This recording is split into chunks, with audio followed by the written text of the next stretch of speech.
Bahwa dulunya itu mereka cukup hanya mengumpulkan dokumen-dokumen dan diupload itu bisa sudah mendapatkan sertifikat pendidikan. Apakah banyak calon guru PPG yang hanya mengejar sertifikasinya aja ternyata tanpa mencari ilmu atau memperdalam ilmunya? PPG itu sebenarnya baik dalam jabatan maupun prajabatan yang saya ikuti kemarin itu gratis. Dan juga setelah program PPG bukan berarti kita sudah selesai belajar, enggak. Kenapa PPG kan sekarang ini sedang gencar-gencarnya dilaksanakan?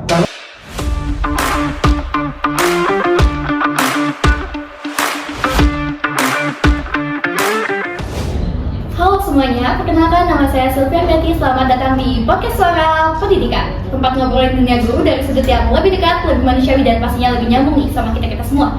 Hari ini kita akan bahas topik yang bikin banyak guru dan calon guru penasaran sampai mikir 2 kali. Kira-kira topiknya apa ya? Topiknya yaitu sertifikasi guru. Apakah PPG merupakan solusi jangka panjang? Baik, di sebelah kita sudah ada narasumber kita yang datang pada hari ini. Halo Bang Abdul, apa kabar? Alhamdulillah baik deh. Terima kasih ya Bang sudah memenuhi keinginan kami untuk bisa hadir di sini. Sebelum kita mulai ngobrol jauh nih Bang, boleh dong kenalan dulu ke para pendengar. Abang ini dulu kuliahnya di mana, sekarang ngajar di mana, dan udah berapa kali sih Abang ini udah lulus dari PPG dan banyak pengalaman gitu Bang. Mungkin bisa perkenalkan diri dulu ke para pendengar. Baik, saya Abdul ya. Saya ini merupakan lulusan dari PGSD Unmul. Saya masuk di tahun 2019 dan alhamdulillah kemarin lulus menyelesaikan studi saya S1 di tahun 2023. Saya juga merupakan bagian dari anggota Himpunan Mahasiswa Pendidikan Guru Sekolah Dasar dan juga sempat diamanahkan menjadi wakil ketua pada periode 2021. Dan setelah saya lulus S1 PGSD Unmul, saya melanjutkan program pendidikan profesi guru yang pada saat itu di tahun 2023 di gelombang yang pertama. Dan setelah lulus di tahun 2024, saya berkesempatan untuk mengajar menjadi tenaga honorer di salah satu sekolah negeri, tepatnya di SDN 001 Sungai Kunjang, kurang lebih 1 tahun sampai saat ini. Terima kasih Bang. Sebelum kita gali nih informasi lebih jauhnya Bang Abdul, mungkin kita bisa tanya nih ke Bang Abdulnya sendiri. Pendengar juga pasti bertanya-tanya, sebenarnya PPG itu apa sih dan kenapa sekarang semua guru ini diwajibkan untuk ikut sih Bang? Menurut Abang gimana? PPG ya. Jadi hari ini yang kita bahas mengenai PPG, program profesi guru, pendidikan profesi guru gitu. Dan yang pernah saya ikuti kemarin itu yaitu PPG Prajabatan gitu.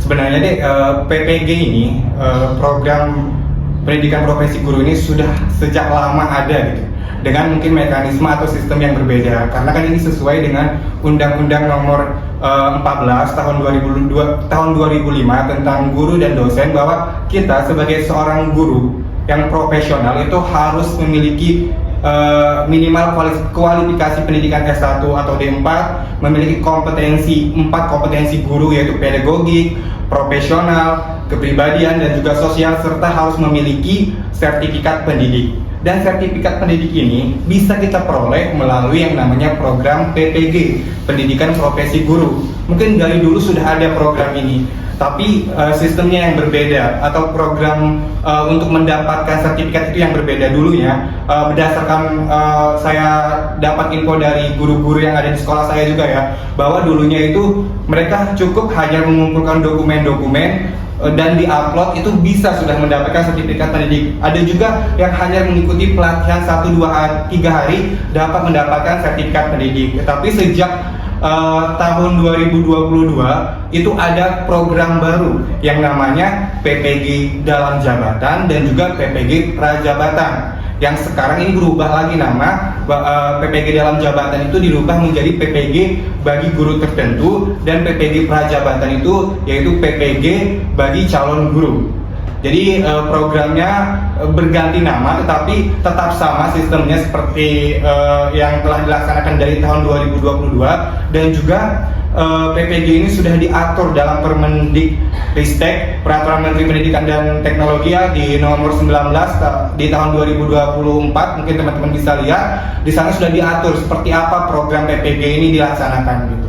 Baik, terima kasih Bang. Oke, jadi teman-teman sendiri udah pasti tahu sedikit tentang PPG itu apa. Nah, kalau untuk tujuannya sendiri nih Bang, tujuan PPG itu sebenarnya apa menurut Abang?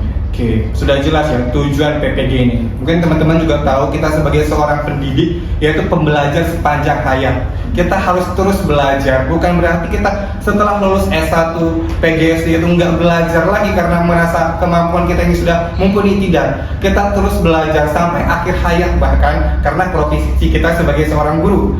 Begitu juga kenapa diadakannya PPG, tentunya tujuannya untuk meningkatkan kompetensi kita, kualitas kita sebagai seorang pendidik, agar kita ini bisa mumpuni bagaimana mengajar peserta didik di kelas, bagaimana mendidik mereka. Selain itu, menurut saya, kenapa PPG kan sekarang ini sedang gencar-gencarnya dilaksanakan, karena sesuai dengan kebijakan sekarang dan keinginan presiden kita sekarang bahwa menginginkan kesejahteraan guru ini bisa terpenuhi gitu. Karena menurut saya melalui program PPG ini insya Allah guru itu bisa terpenuhi lah kesejahteraannya, karena kan PPG ketika kita mendapatkan sertifikat pendidik, nanti kita akan mendapatkan tunjangan profesi. Jadi itulah harapannya bisa meningkatkan kesejahteraan sebagai seorang guru. Mungkin itu menurut saya tujuan kenapa diadakannya PPG ini. Nah, balik ke Bang Abdul sendiri nih, pas pertama kali tahu harus ikut PPG, waktu itu perasaannya Abang gimana sih? Waktu lagi kuliah-kuliahnya nih, ternyata harus tahu nih ikut PPG itu gimana? Ya, sebenarnya saya tahu PPG ini dia ya pas di akhir semester kuliah pada saat S1.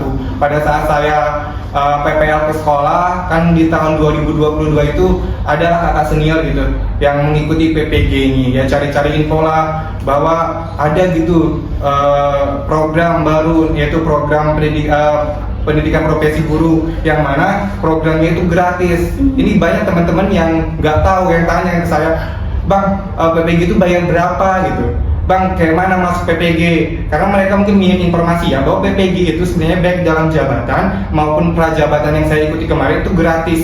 Itu ditanggung oleh pemerintah mengenai biaya perkuliahannya. Kita hanya biaya hidup saja yang kita keluarkan ya, biaya kita sehari-hari kuliah. Jadi tentunya saya berkeinginan ya setelah S1 itu memang mau ikut PPG. Jadi saya cari info-info dan alhamdulillah kemarin itu berkesempatan untuk mengikutinya, walaupun tahapan untuk bisa lolos ke mengikuti program PPG ini juga cukup panjang deh. Ada tahapan-tahapannya, ada kita seleksi administrasi, terus ada tes substantif mengenai materi PGSD, numerasi dan literasi ya, dan juga ada tes wawancaranya. Jadi ada tahapannya dalam mengikuti PPG itu. Jadi dari sekian banyak yang daftar itu juga banyak yang diseleksi. Jadi nggak semuanya berkesempatan untuk mengikuti PPG.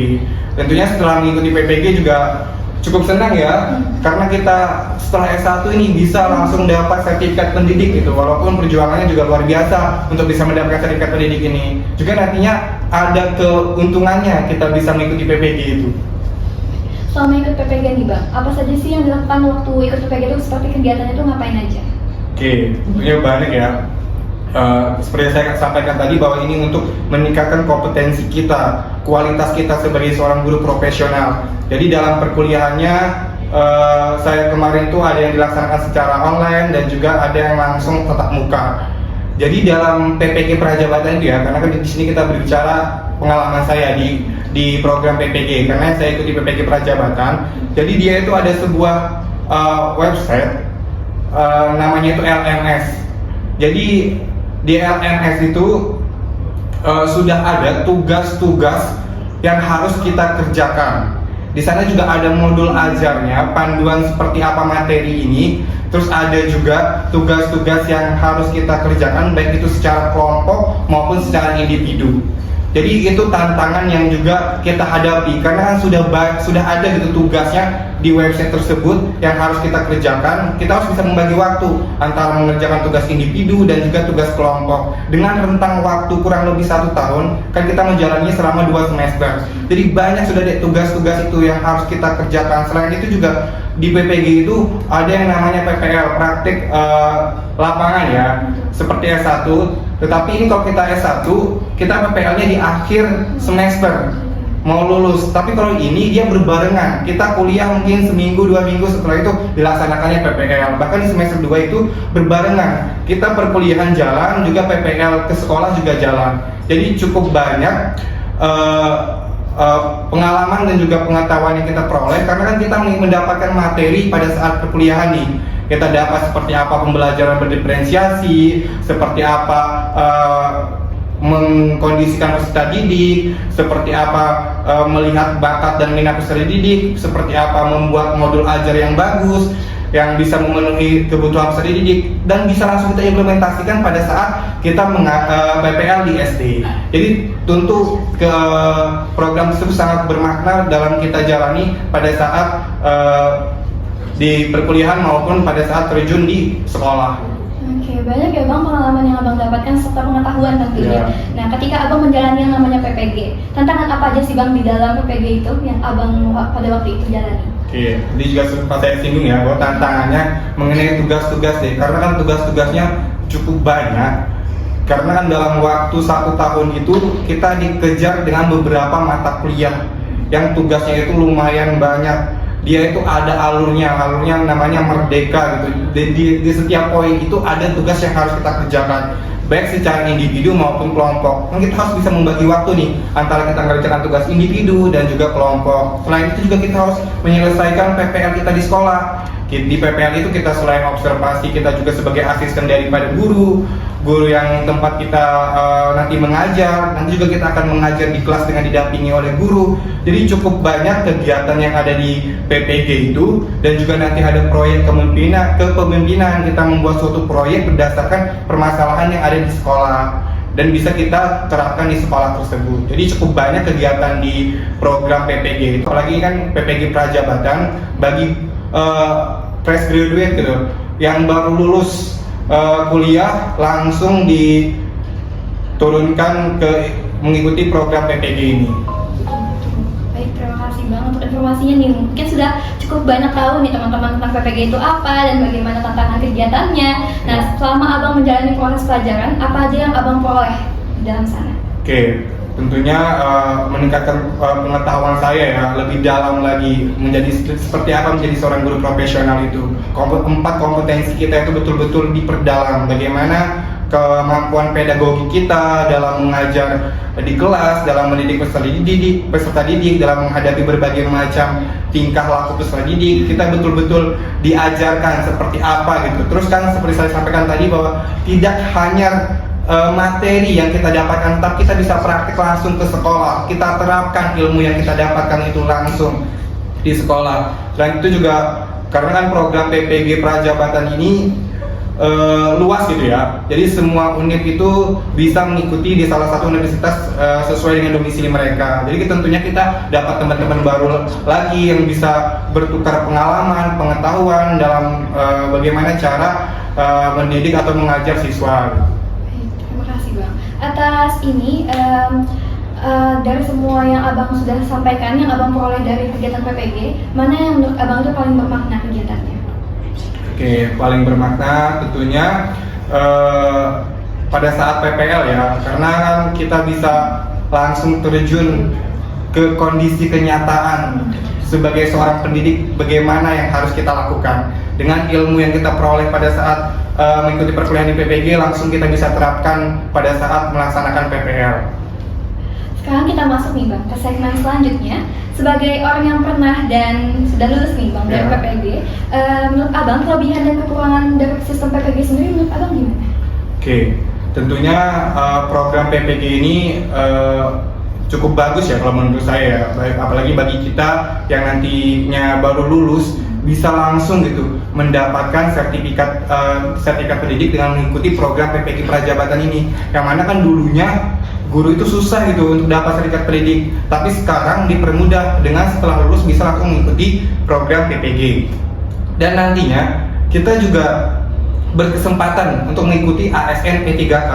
Karena dengan kebijakan sekarang, setelah kita lulus PPG, kita mempunyai sertifikat pendidik, kita bisa untuk mengikuti program ASN P3K, walaupun kita diprioritaskan terakhir. Ibaratnya itu ada honor dulu yang lebih didahulukan untuk bisa diloloskan, baru kita sebagai mahasiswa PPG. Tetapi walaupun seperti itu, kita masih punya peluang gitu untuk bisa langsung diangkat untuk menjadi P3K. Walau setelah kita lulus, nantinya kita juga akan bisa mendapatkan tunjangan. Selain gaji pokok, kita juga dapat tunjangan profesi. Nah sekarang kita, Mungkin kekurangannya tadi ya. Oh, iya. Oke, kekurangan sistem PPG mungkin saya rasa saat ini keberlanjutannya gitu ya. Karena di tahun ini saja program PPG Prajabatan ini belum ada infonya lagi kapan dilaksanakan. Sedangkan di tahun 2022, 23 dan 24 itu setiap tahunnya ada 2 gelombang atau 2 tahapan. Sedangkan 2025 ini belum ada info. Itulah harapan saya kepada pemerintah gitu ya, untuk bisa berkelanjutan melaksanakan, karena program ini cukup bagus untuk dilaksanakan setiap tahunnya gitu. Mungkin saat ini pemerintah lebih fokus ke dalam jabatan untuk menyelesaikan guru-guru honor yang belum mendapat sertifikat pendidik. Jadi sampai saat ini teman-teman yang baru lulus itu masih bimbang gitu ya, karena belum ada kejelasan kapan dilaksanakan PPG Prajabatan ini. Baik, sudah disampaikan nih kelebihan dan kekurangan dari Bang Abdul sendiri. Nah, mungkin bisa nanti teman-teman kulik-kulik kembali bagaimana kelebihan dan kekurangannya yang bisa disampaikan ke pemerintah nantinya. Nah, sekarang kita masuk ke bagian yang paling penting nih Bang dalam sesi podcast kali ini. Menurut Abang, apakah PPG ini bisa jadi solusi jangka panjang beneran buat meningkatkan kualitas guru? Kalau menurut saya pribadi ya, ini memang dapat menjadi solusi jangka panjang. Kenapa? Karena kan dari saya sampaikan di awal bahwa di undang-undang sendiri sudah dijelaskan gitu. Untuk menjadi seorang guru profesional, kita harus wajib memiliki sertifikat pendidik. Kita setelah lulus S1, kita hanya mendapatkan ijazah dan transkrip, belum ada sertifikat pendidik. Jadi kalau kita memang berkeinginan menjadi seorang guru, maka kita harus wajib memiliki sertifikat pendidik, sertifikat profesi. Oleh karena itu, kita harus bisa mengikuti program PPG ini, baik dalam jabatan maupun prajabatan. Jadi untuk teman-teman yang baru lulus, tentunya harus cari-cari info. Kalau menurut saya, kalau memang keinginan menjadi guru ya, karena kan ada juga kita kuliah guru tapi setelah lulus nggak jadi guru, karena mungkin dari keinginan dalam hatinya juga belum sreg gitu untuk menjadi guru. Jadi kalau memang teman-teman mau menjadi guru, saran saya dari sekarang sudah cari-cari info kayak mana selanjutnya setelah lulus ini mengikuti program PPG seperti apa gitu. Karena menurut saya ini tentunya solusi jangka panjang untuk meningkatkan kompetensi dan juga kualitas seorang guru gitu.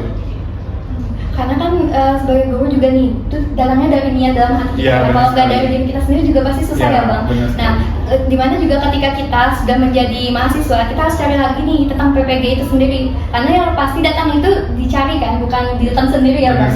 Nah, itu gunanya kita mencari, karena kesempatan itu pasti ada, cuma harus kita tangkap gitu ibaratnya. Oke, menurut Abang nih, apakah banyak seorang guru PPG yang hanya mengejar sertifikasinya aja ternyata, tanpa mencari ilmu atau memperdalam ilmunya gitu? Ya, kemungkinan ada ya. Tapi kalau menurut saya, kalau hal tersebut dijadikan motivasi kita ya nggak masalah. Karena kan kita mau ngikutin PPG ya karena bisa segera dapat sertifikat pendidik, terus bisa dapat tunjangan, nggak apa-apa. Tetapi kita juga dalam perkuliahannya, karena kita kan mau jadi seorang guru, jadi harus betul-betul mengikuti perkuliahannya dengan baik agar ilmu yang nanti diberikan itu bisa betul-betul kita maknai dan kita terapkan nantinya di sekolah gitu. Jadi harapan kita tentunya nggak apa-apa mungkin motivasinya itu biar dapat serdik, terus dapat tunjangan nantinya, tetapi dalam perkuliahannya kita bisa betul-betul konsisten dan juga mengikuti perkuliahan dengan baik agar ilmunya itu bisa terus kita terapkan. Dan juga setelah program PPG bukan berarti kita sudah selesai belajarnya, enggak, kita tetap terus belajar karena kan perkembangan zaman ini selalu berubah-ubah dan juga tentunya kita harus mengikuti perkembangan ini dengan terus meningkatkan kompetensi diri. Lalu apa saja nih yang bisa diperbaiki agar PPG ini bisa jadi solusi jangka panjang beneran? Oke, mungkin ya kejelasan dari program ini bahwa keberlanjutannya harus dilaksanakan secara konsisten, jangan lagi dirubah-rubah gitu. Karena menurut saya cukup bagus sudah sekarang karena karena kan sekarang kita itu nggak bisa lagi setelah lulus S1 langsung honor ke sekolah, karena beberapa sekolah sudah tidak menerima honor lagi dan solusinya hanya menerima mahasiswa lulusan PPG. Oleh karena itu ya tidak ada pilihan lagi kalau kita mau menjadi seorang guru setelah kita S1 ya kita harus mengikuti PPG, karena sekolah-sekolah juga mencari guru-guru yang sudah serdik gitu kan. Karena kan kalau dia sudah serdik, berarti dia berkesempatan untuk mengikuti P3K. Jadi nggak lama lagi kemudian dia bisa terangkat menjadi seorang ASN. Oleh karena itu ya bagi teman-teman yang lulusan S1 PGSD ataupun S1 pendidikan lainnya, setelah lulus S1 kalian harus tetap kuliah lagi gitu selama kurang lebih 1 tahun untuk mendapatkan sertifikat pendidik.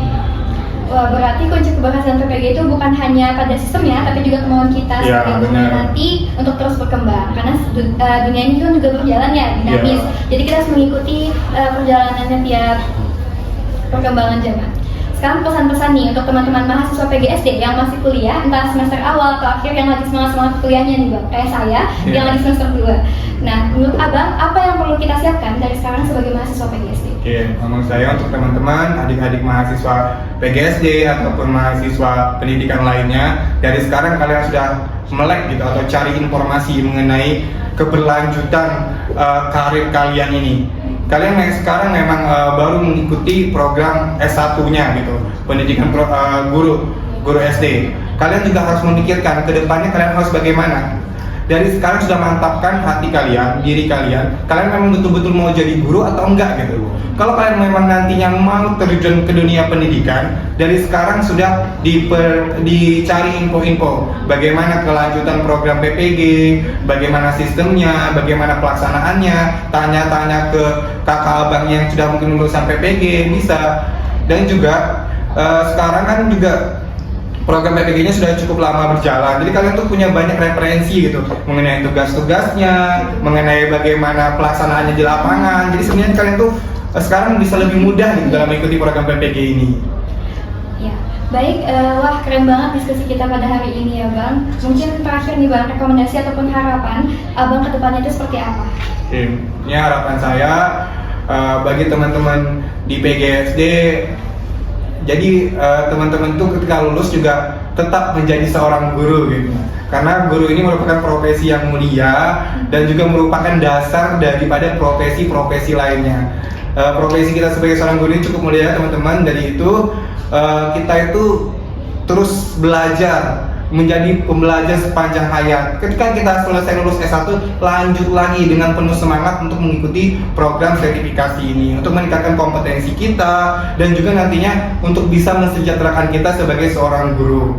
Jadi dari sekarang mantapkan hati kalian, terus semangat menjalani perkuliahan S1-nya dan banyak-banyak cari info untuk keberlanjutan dalam mengikuti program PPG ini, dan harapannya nanti teman-teman juga berkesempatan untuk bisa mengikuti program PPG. Dan harapan kita juga dari pemerintah segera gitu untuk bisa membuka kembali, karena sekarang juga banyak teman-teman angkatan saya ataupun yang angkatan di bawah saya pada nanya saya kan, Bang, kapan nih PPG Prajabatan dibuka? Karena kan mereka juga sekarang ini masih bimbang gitu. Ibarat itu ada yang nganggur karena tidak ada kejelasan. Mereka sudah lulus S1, mau masuk ke sekolah tidak menerima. Karena sekarang kan kebijakan sekarang tidak bisa menerima honor. Mau mereka ke swasta, kan di swasta ada sistem kontrak. Jadi mereka kalau nanti ngikutin kontrak, siapa tahu nanti dibuka lagi PPG kan susah gitu. Dari itu harapan kita tentunya dari pemerintah juga ada kejelasan PPG ini kapan dibukanya, biar juga teman-teman yang ingin mengikuti ini bisa segera gitu mengikuti program PPG ini. Terima kasih ya Bang atas rekomendasi dan sarannya. Kupas-kupas buah mangga, buah manggis, mau nggak mau waktunya udah habis nih teman-teman. Baik, mungkin Abang bisa sampaikan closing statement dari Abang sebagai penutup. Oke, mungkin dari saya mungkin itu aja ya yang bisa saya kasih ke teman-teman informasi mengenai PPG. Tapi kalau mau lebih jelasnya bisa aja nanti hubungin saya gitu ya, tanya-tanya lebih jelas ya untuk program PPG ini. Mungkin nggak sepenuhnya bisa kita sampaikan di podcast kali ini karena kita terbatas dengan waktu. Harapan saya sih ya seperti tadi, bahwa teman-teman terus semangat dalam menjalani perkuliahannya, dan nanti pun kalau mengikuti program PPG harus betul-betul diikuti dengan baik gitu, agar ilmu yang kalian dapat itu bisa berkah dan nantinya bisa kalian terapkan di dunia pendidikan. Karena ketika kita mengikuti program PPG juga ada embel-embel gitu bahwa lulusan PPG ini pasti memiliki kualitas yang mumpuni gitu. Oleh karena itu kita betul-betul harus bisa menjawab hal tersebut gitu dengan dibuktikan pada saat di dunia pendidikan. Ini itu sih dari saya. Baik, terima kasih Bang. Oke, ini sudah sampai di ujung podcast. Nah, terima kasih banyak atas waktunya dan dari Bang Abdul sendiri dari sharing yang jujur serta super insightful ini. Semoga pengalaman dan pemikirannya bisa membuka mata banyak calon guru yang lagi bingung nih soal PPG.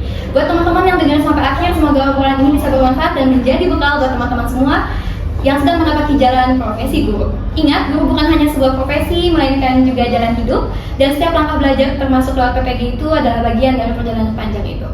Tetap semangat, tetap belajar, dan tetap berpihak pada siswa. Sekian Suara Pendidikan kali ini. Bye-bye. Oke, terima kasih.